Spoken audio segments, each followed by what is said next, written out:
Chers collègues, chers amis, bonjour. Malheureusement, notre rencontre d'aujourd'hui se déroule dans des conditions pas tout à fait normales, c'est le moins qu'on puisse dire, mais on peut écouter déjà votre représentant qui peut donner quelques idées générales.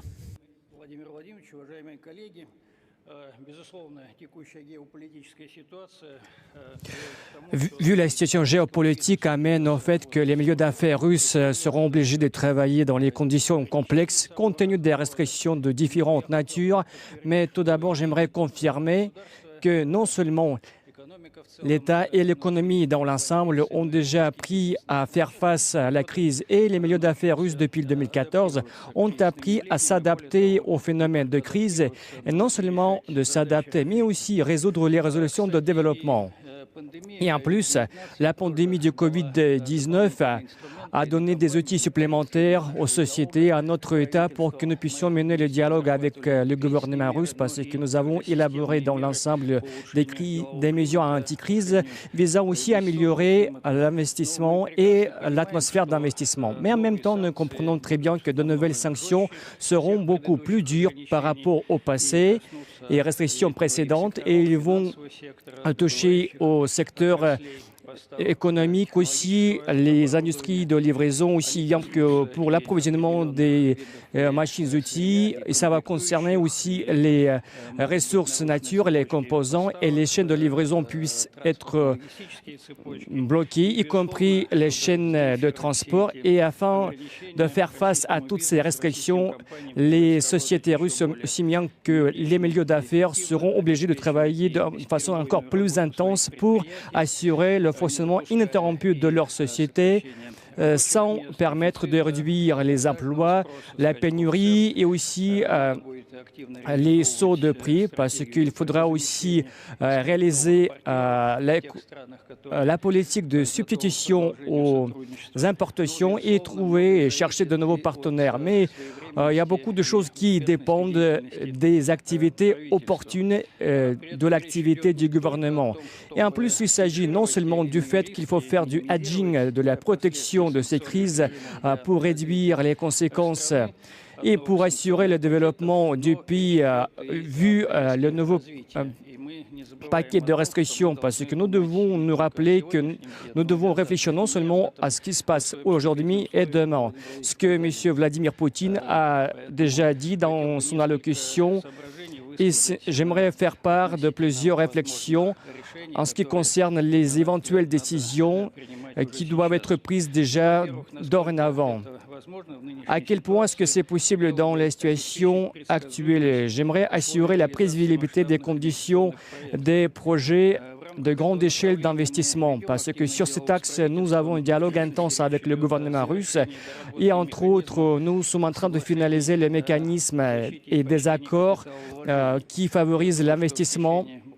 Et je pense que d'ici un mois, nous allons finaliser ce travail avec le gouvernement russe, parce qu'il s'agit entre autres aussi d'appliquer ce qu'on appelle l'approche de formule, surtout dans les cas où des paramètres significatifs des projets en exécution changent et il faut prévoir des formules et d'approches spécifiques qui garantissent pas la stabilité sur tous les axes, mais qui rendent au moins ces conditions prévisibles, surtout dans les situations où les sanctions servent d'un trigger et influent sur le taux de change du rouble et le taux d'inflation. Et nous avons déjà discuté de cette approche avec vous, Monsieur Vladimir, dans le cadre du forum de la Chambre du commerce russe et avec le Premier ministre, M. Belosov, nous sommes en train d'envisager et nous pensons que nous pouvons utiliser la même politique sur d'autres éléments.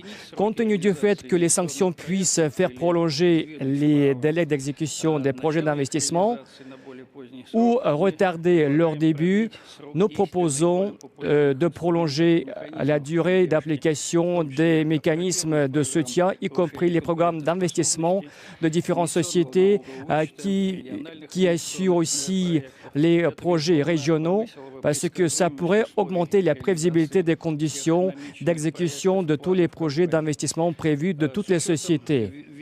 Et compte tenu des sanctions imposées à l'égard de la dette souveraine, il faut motiver en plus la demande des obligations de la part des investisseurs privés, parce que j'aimerais rappeler encore une fois, parce qu'en Russie, il y a plus de 20 millions de comptes de courtiers sont déjà ouverts, et je parle tout d'abord de la bourse de Moscou et aussi le marché interne des investissements qui s'est développé ces dernières années pourrait assouplir vraiment le caractère aigu des sanctions et pourrait servir d'une nouvelle source du travail avec la dette de l'État.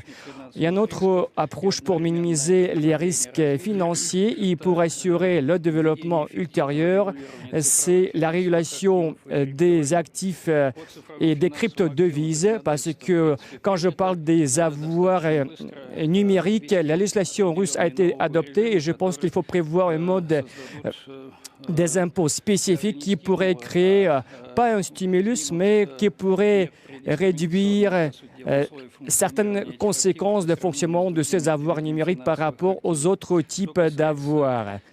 En ce qui concerne les crypto-devises, nous soutenons la position équilibrée du ministère des Finances russe et du gouvernement et nous proposons de ne pas retarder l'adoption de la base légale pour assurer le développement de ce secteur. Et nous pensons nécessaire et important d'assurer le fonctionnement des milieux d'affaires privés, parce qu'il ne s'agit pas des mesures de motivation supplémentaires, il s'agit plutôt du fait qu'il faut donner la possibilité aux sociétés de réaliser les projets d'investissement, y compris en dehors de certaines personnes morales, parce que nous parlons du fait qu'il faut formaliser d'une façon plus détaillée de la notion de holding et sociétés de holding qui n'existent pas dans la législation russe, et peut-être il vaut le coup de prévoir les moratoires et de lever les moratoires, le paiement des impôts de société, parce qu'il faut détailler la législation sur les personnes morales pour assurer la compétitivité de cette législation, et en plus ça pourrait permettre de comprendre à quel niveau montent les investissements des sociétés russes, parce que nous avons déjà posé cette tâche et nous voulons que notre dialogue avec le ministère des Finances et le gouvernement inclue aussi entre autres ces composants. Parce qu'actuellement, il y a de nombreux projets d'investissement qui sont réalisés par les dividendes des sociétés et ne sont pas pris en compte par l'évaluation des avoirs de sociétés de holding. Parce que nous partons du principe que la Russie ne se ferme pas, parce qu'il reste toujours une partie de l'économie mondiale. Pour cette raison, nous ne refusons pas du tout les accords internationaux, y compris sur les axes clés de coopération, parce qu'il s'agit des problèmes liés aux hydrocarbures, problèmes de climat, et je pense que ce serait correct que nos partenaires à l'étranger comprennent que les projets dans le domaine du climat, ce n'est pas le domaine où des modes sévères des sanctions puissent être appliquées, parce que ça sert aux intérêts de toute l'humanité. Et je pense qu'il faut continuer la coopération sur d'autres axes, y compris sur la régulation internationale des impôts. Et je pense qu'il faut tout faire pour démontrer au maximum que la Russie reste une partie de l'économie globale et il ne va provoquer par les mesures de réponse des phénomènes globaux négatifs sur les marchés internationaux. Pour cette raison, je ne doute pas que nous allons faire face avec tous les risques et tous les défis à l'extérieur, mais à l'intérieur du pays, nous devons démontrer l'efficacité de notre fonctionnement, et non seulement sur l'agenda en cours, mais aussi sur l'agenda de demain. Merci. Merci. Qu'est-ce que je voudrais dire aussi, c'est que la première chose, c'est le plus important, pour que ce soit clair pour tout le monde. Ce qui se produit actuellement, ce sont des mesures forcées. On ne pouvait pas agir autrement. Les risques en matière de sécurité qui ont été créés sont tels importants qu'on ne pouvait pas réagir autrement. Toutes les tentatives que nous avons entreprises ont été vaines, se résumer à zéro. Je suis même étonné. On n'a pas bougé d'un seul millimètre sur aucune question. C'est la première chose. Encore une fois, je tiens à le souligner, c'était des mesures forcées. Il pouvait y avoir de tels risques pour nous parce que je ne sais pas comment notre pays aurait pu continuer à exister. Deuxièmement, nous comprenons tous dans quel monde nous vivons et nous comprenons bien quelles peuvent être les conséquences de la situation, notamment des sanctions.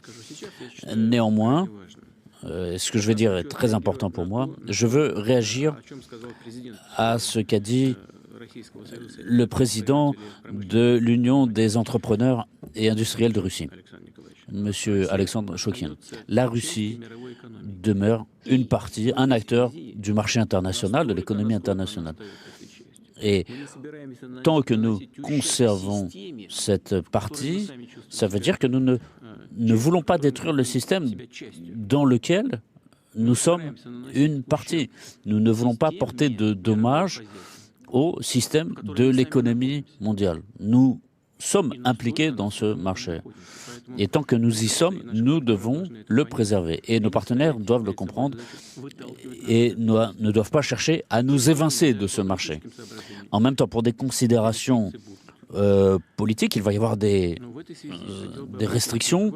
Et à cet égard, je tiens à attirer votre attention sur ce qui se produit en ce moment et travailler de façon solidaire avec le gouvernement pour trouver des instruments permettant de préserver les emplois, préserver l'activité industrielle, l'activité économique. De la part du gouvernement, du pouvoir dans son sens le plus large, notre objectif est d'assurer pour vous les conditions, vous donner plus de liberté.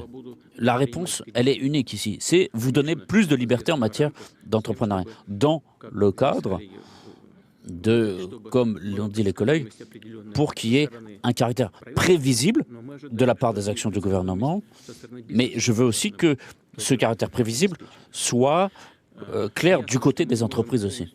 C'est clair qu'on ne peut pas pronostiquer tous les risques géopolitiques, mais en ce qui concerne l'activité économique, oui, vous êtes en droit d'exiger que le gouvernement vous assure une certaine prévisibilité et une certaine stabilité. Et le plus important, c'est qu'il faut qu'on soit en contact permanent, réagir immédiatement aux différents éléments et corriger notre travail, le travail que nous menons ensemble. Je tiens à vous remercier pour le travail que vous avez fait jusqu'à présent, dans des conditions assez difficiles, et j'espère que nous allons continuer dorénavant dans les nouvelles conditions, en tout cas à cette étape, travailler de façon toujours aussi solidaire et non moins efficace.